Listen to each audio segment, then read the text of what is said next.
Ça fait des mois et des mois que je vois passer tout le temps dans mes pour toi les fameux carnets Louise Carmen. Mais comme j'ai clairement pas le budget pour m'en offrir un, je me suis dit que j'allais tout simplement le faire moi-même. Dans cette vidéo, je vous détaille tout, le matériel, le tutoriel, mes conseils et comment est-ce que j'ai galéré. Mais je vais aussi vous montrer comment est-ce que je l'utilise, ainsi que tous les carnets que j'ai insérés à l'intérieur avec leurs références. Je vous laisse avec la vidéo et un bon visionnage.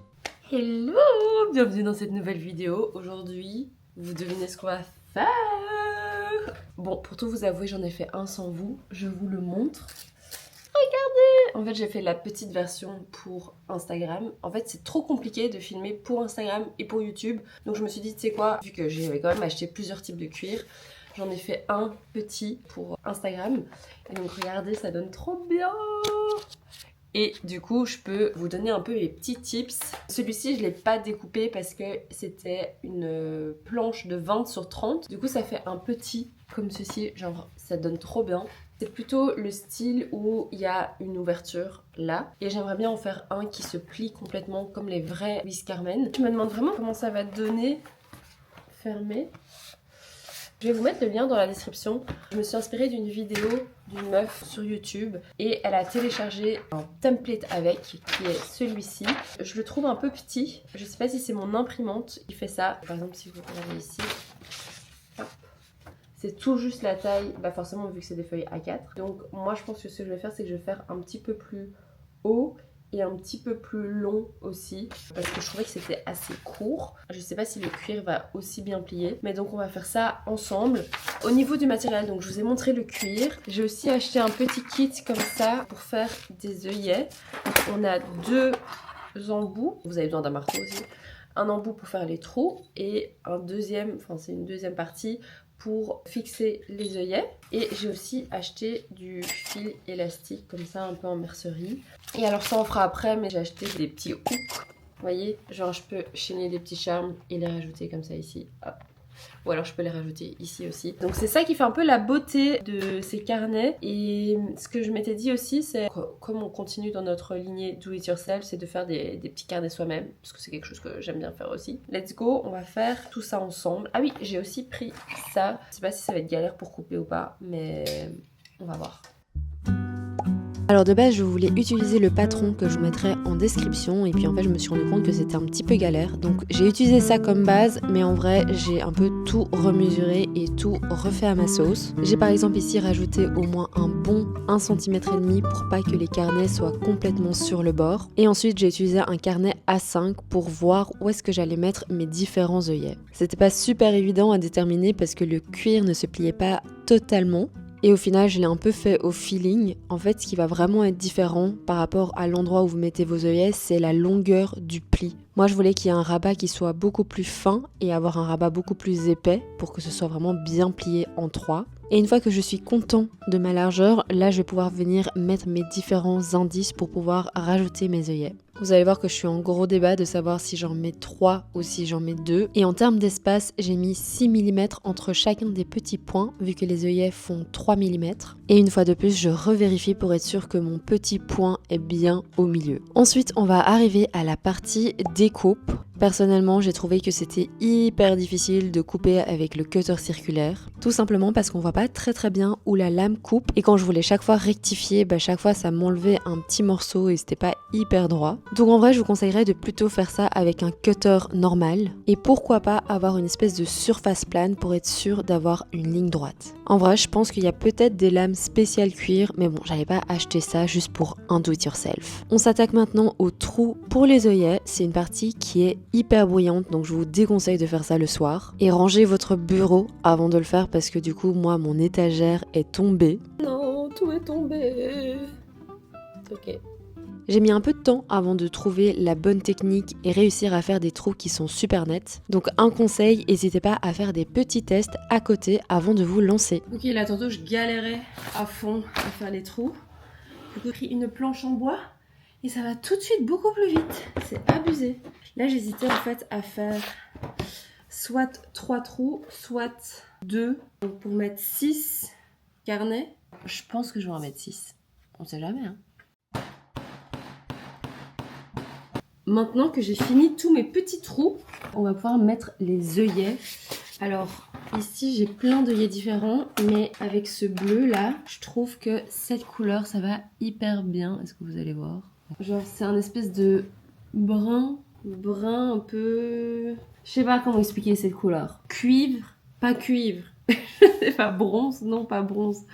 Bref, je pense que je vais faire ça. Par contre, je me suis rendu compte avec le poinçon ici, je sais pas si c'est parce que c'est un poinçon peut-être un peu de moins bonne qualité, mais quand je veux mettre l'œillet de l'autre côté pour que ce soit joli, souvent c'est pas la bonne taille, donc je dois un peu retaper dessus pour faire, donc je vais faire ça juste avec les 8 là.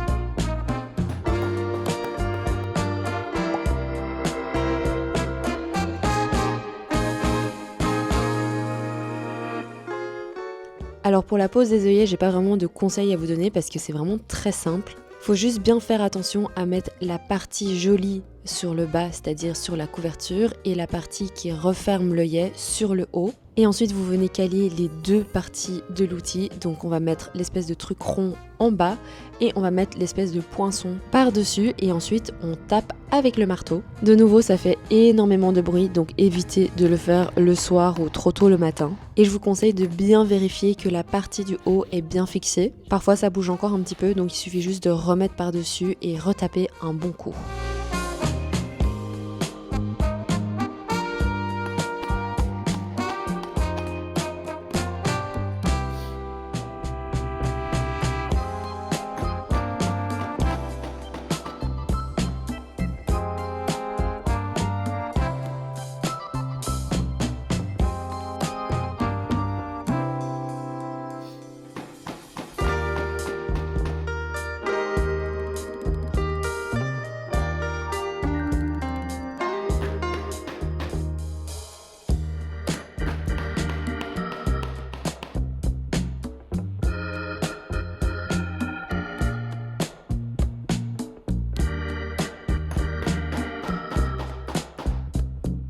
C'est bon, j'ai fini mes petits trous. Maintenant, ce que je vais faire, c'est que je vais rajouter l'élastique. Je sais pas encore quelle couleur. Je pense que je vais prendre le brun. Le vert, ça a l'air sympa. Le rose, ça fait un peu flashy. Et alors, la dernière chose que j'avais envie de faire, c'est peut-être faire les bords ronds.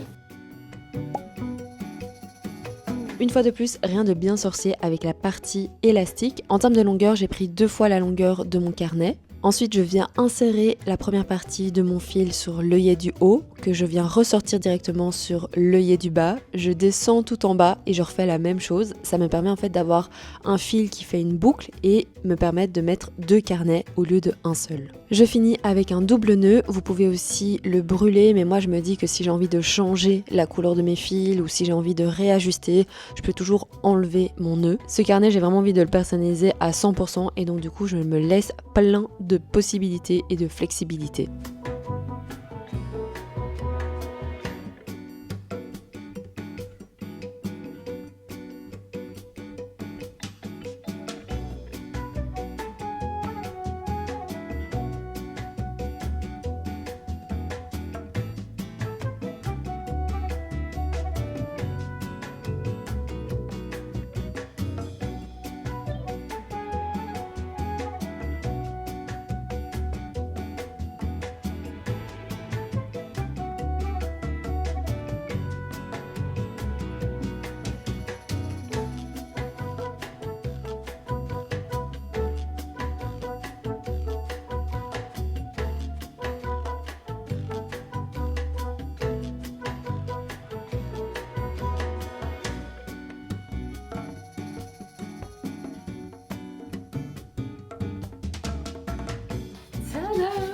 Voilà le résultat final. Alors je trouve que le cuir doit encore se donner, c'est-à-dire qu'il n'est pas encore hyper plié. Donc je pense que je dois vraiment genre le garder comme ça pendant un petit temps pour être sûr qu'il reste bien en place quoi. Par contre, je trouve que le cuir c'est pas si facile à travailler que ça. Donc je vous conseille un peu de tester sur des petites chutes parce que du coup moi je l'ai coupé un peu comme une sauvage. Il n'est pas hyper droit. Bon, après, je pense que ça se verra pas, mais il y a certains endroits qui sont pas hyper droits. Enfin bref. De manière générale, regardez ce que ça donne. C'est trop beau. Genre vraiment, c'est vraiment un bel objet et ça prend pas du tout beaucoup de temps à faire. Genre vraiment, je vous conseille trop à faire comme do it yourself. Là, je pense que ce que je vais faire, c'est que je vais arrondir un petit peu les bouts si j'y arrive. Je vais faire des petits tests là-dessus dans un premier temps. Puis après, on va pouvoir le remplir et rajouter des petits carnets dedans. Je suis trop contente.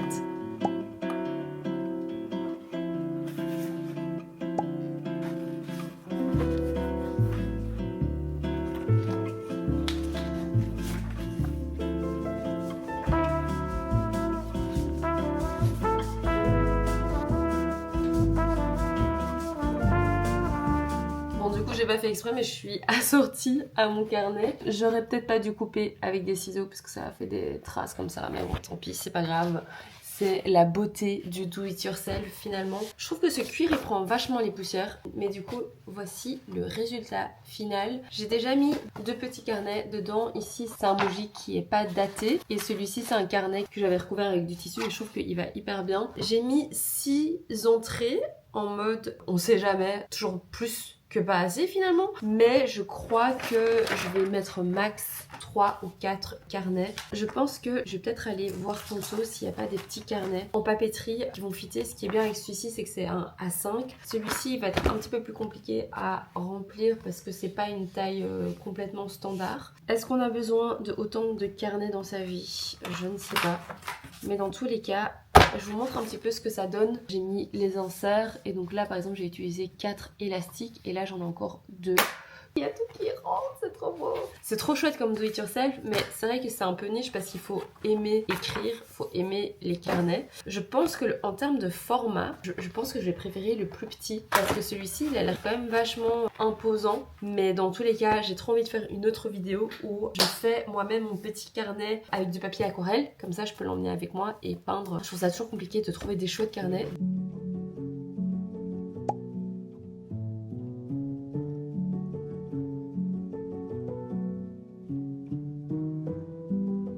Bon, ici, la Cani du futur, je me suis dit que ça serait sympa de vous expliquer un peu mon écosystème depuis que j'ai créé mes petits carnets en cuir. Je trouve que c'est hyper intéressant parce que ça me permet d'avoir un peu tout rassemblé dans un seul objet, enfin ou en tout cas dans 2 objets différents. Donc je voulais un peu vous expliquer mon écosystème, c'est le genre de vidéo que j'adore. Pour l'instant, je suis un peu dans une période de test dans le sens où ça fait que 2 semaines que je teste ce système et j'essaye un peu de trouver mes marques, voir un peu quel type de carnet j'aime vraiment bien, qu'est-ce que j'utilise le plus. Donc voilà, je vais un petit peu vous expliquer ça. Mais à mon avis, j'essaierai de faire une vidéo dans 6 mois pour vous updater sur mon système. Premier format, c'est le format le plus petit. C'est un carnet que j'essaie d'emmener un peu partout avec moi. Et dedans, j'ai mis 3 carnets différents. On a un petit carnet comme ceci qui me sert à écrire mes to-do, écrire des petites idées sur le côté. Comme ça, quand j'ai quelque chose qui me passe par la tête et qui prend pas trop de temps, je vais l'écrire là-dedans. Par exemple, ici, j'ai récemment commencé à tricoter. Donc, j'ai commencé à écrire des noms de patrons et quel type de câble, quel type d'aiguille j'avais besoin. Ici par exemple j'avais commencé à compter les rangs pour un autre projet. Ici j'ai une liste de contenus que j'ai envie de faire, une liste de contenus que j'ai déjà fait. Donc en gros c'est vraiment juste des toutes petites notes, comme ça je les ai tout le temps partout avec moi. Ensuite on a un carnet avec des pages blanches et donc ça c'est plus un carnet de croquis. Pour le moment je dessine pas trop. J'aimerais bien aussi ajouter un carnet aquarelle que je n'ai pas encore fait d'ailleurs. Ensuite on a un carnet ici.